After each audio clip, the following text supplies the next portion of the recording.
December 5th, 1945. 5 Navy torpedo bombers take off from Fort Lauderdale for what should be a routine training mission. Radio contact is normal until 4 p.m. when the flight leader radios, "We seem to be off course. We cannot see land. Everything is wrong. Everything is strange. Even the ocean doesn't look as it should." 2 hours later, all 5 planes and the 14 men aboard them vanish without a trace. The rescue plane sent to find them also disappears. The official Navy report said it was as if they had flown to Mars. What's up, truth seekers? Welcome back to Debunk Factory, where we take your favorite conspiracy theories and hit them with a reality check harder than, well, than whatever supposedly hit Flight 19. Now, I just told you that story because it's the origin of one of the most enduring conspiracy theories of our time, the Bermuda Triangle. And by the end of this video, I'm going to show you exactly how that dramatic "flew to Mars" quote was completely fabricated, how the flight leader actually just got lost, and why the U.S. government literally refuses to put the Bermuda Triangle on any official map. But here's the kicker. And this is what's going to blow your mind. Everything you think you know about the Bermuda Triangle is wrong. And I mean everything. The statistics, the mysterious disappearances, even the basic facts about what happened to Flight 19. It's all been twisted, exaggerated, and in some cases, completely made up. So buckle up, because we're about to sail through some seriously choppy waters of pseudoscience, and I promise you the truth is way more shocking than the conspiracy theory. Let's start with how this whole thing began, because every good conspiracy theory needs an origin story, and boy does the Bermuda Triangle have one. It all started back in 1945 with something called Flight 19. Picture this, December 5th, 1945. 5 Navy torpedo bombers take off from Fort Lauderdale for a routine training mission. Everything seems normal until, boom, they vanish without a trace. Not only that, but the rescue plane sent to find them also disappears. 14 men total gone. The official Navy report said it was as if they had flown to Mars. Spooky, right? This is where conspiracy theorists start rubbing their hands together like they just discovered the secret to cold fusion. See? Mars! They're basically admitting it was aliens. But hold on there, cowboy. Let's actually look at what happened, because the Board of Investigation found that because of his belief that he was on a base course toward Florida, Taylor actually guided the flight farther northeast and out to sea. That's right. The flight leader, Charles Taylor, got lost, not abducted by aliens, not sucked into a time vortex, just plain old lost. And that dramatic "flew to Mars" quote, that wasn't in the official report. That was added later by sensationalist writers. The actual investigation was way more mundane. Pilot error, bad weather, and unfortunately 5 planes that ran out of fuel over the ocean. But here's where it gets really interesting. This incident didn't become the Bermuda Triangle until the 1960s, when writer Vincent Gaddis decided to connect some dots that probably shouldn't have been connected. He took Flight 19, threw in a few other maritime incidents, drew some lines on a map, and boom. Suddenly we had a devil's triangle that was apparently eating ships and planes for breakfast. Investigative tone, but with humor. So how exactly did we go from "some planes got lost" to supernatural ocean portal? Well, that's where good old-fashioned human creativity comes in.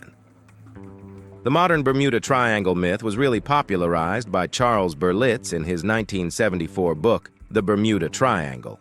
And let me tell you, Berlitz was like the Netflix of the 1970s.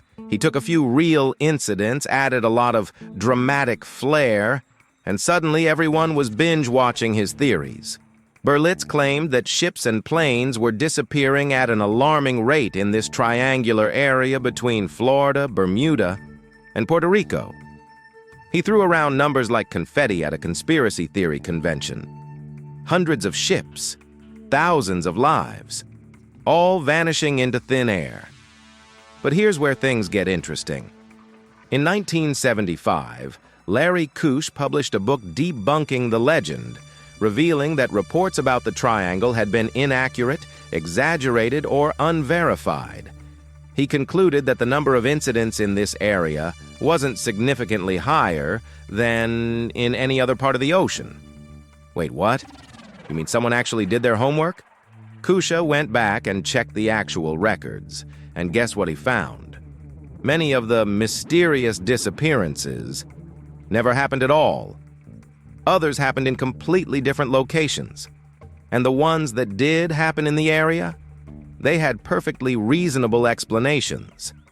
It's like if I told you that people in Times Square have an unusually high rate of getting lost, and then you pointed out that Times Square is literally one of the most crowded, confusing places on Earth. Of course people get lost there, just like of course things go wrong in one of the busiest shipping lanes in the world. Now let's talk about what science actually says about the Bermuda Triangle, because spoiler alert, scientists aren't very impressed. Extensive investigations by reputable sources, including the U.S. government and scientific organizations, have found no evidence of unusual activity, attributing reported incidents to natural phenomena, human error, and misinterpretation. And when I say no evidence, I mean no evidence. Zero, zilch, nada.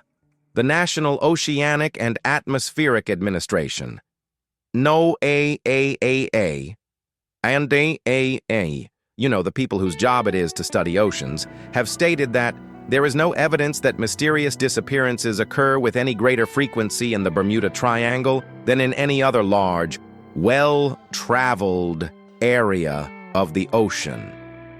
But wait, there's more. The U.S. government doesn't recognize the Bermuda Triangle, and the area doesn't appear on any official maps. That's right. The triangle is so not mysterious that the government won't even put it on a map. And this is the same government that has official maps of Antarctic research stations. They'll map Antarctica, but they won't map your magic triangle. So what's actually happening in this area?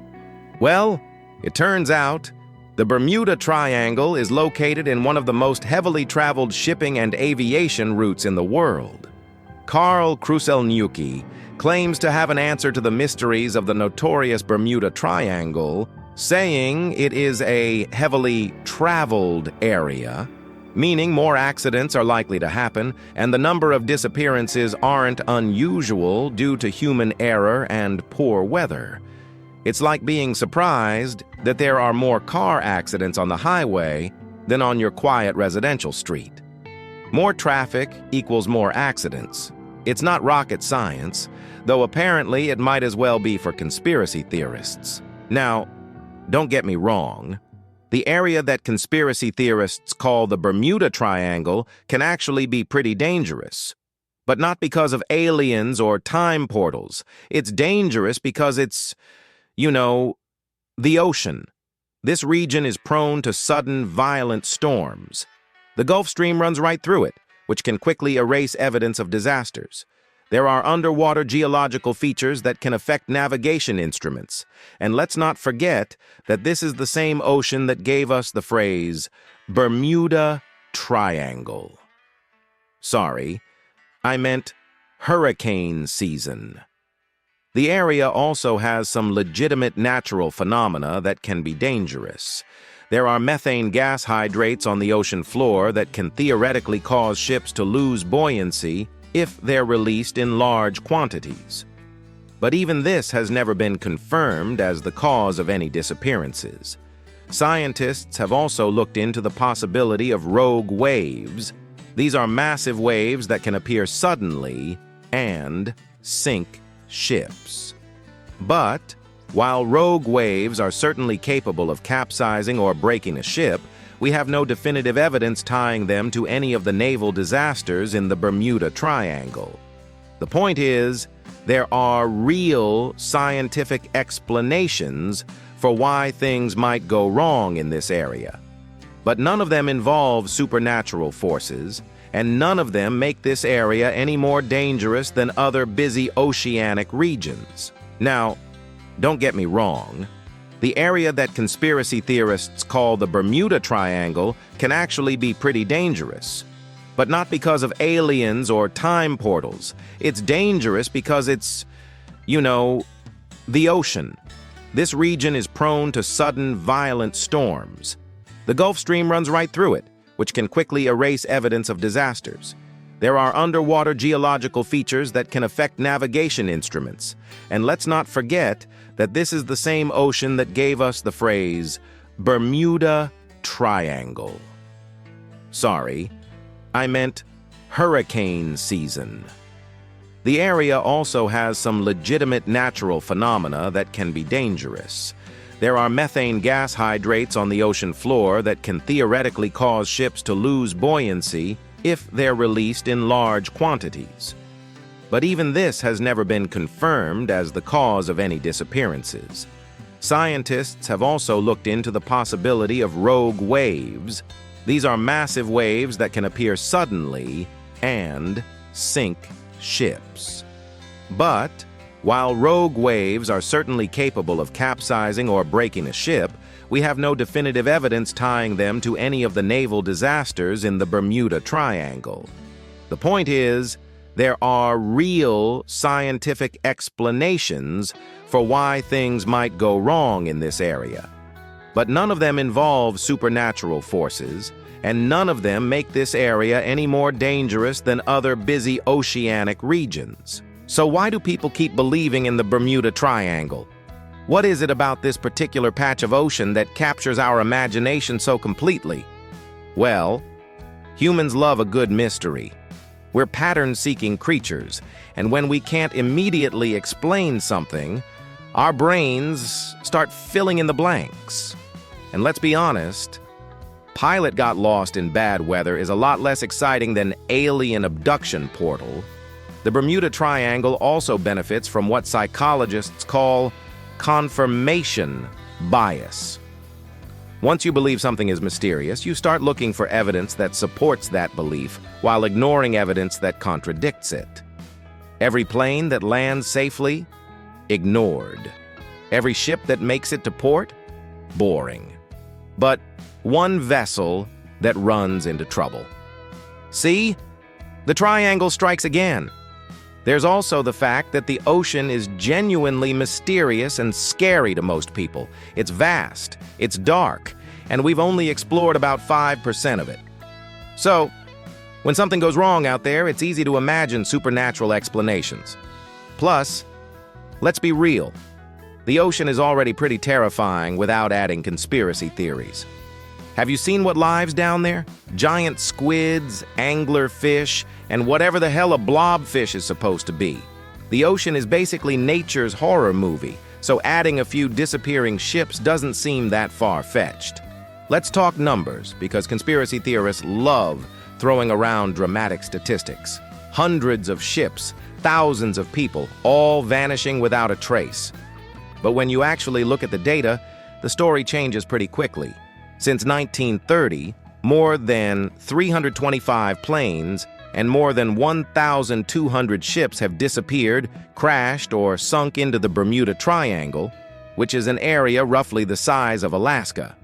Now, that might sound like a lot, but let's put it in perspective. We're talking about 94 years of data in an area the size of Alaska, in one of the busiest shipping lanes in the world. That works out to about 3.5 planes and 13 ships per year.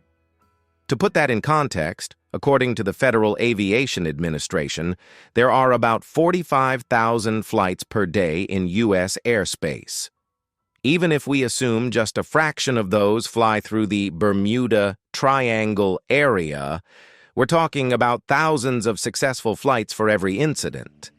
And here's the kicker. Most of those disappearances aren't actually mysterious at all. They're documented crashes, sinkings, and accidents with known causes.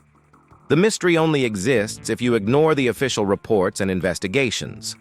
It's like if I told you that 100 people got food poisoning at restaurants in New York City last year, and then acted like This was evidence that NYC restaurants are cursed.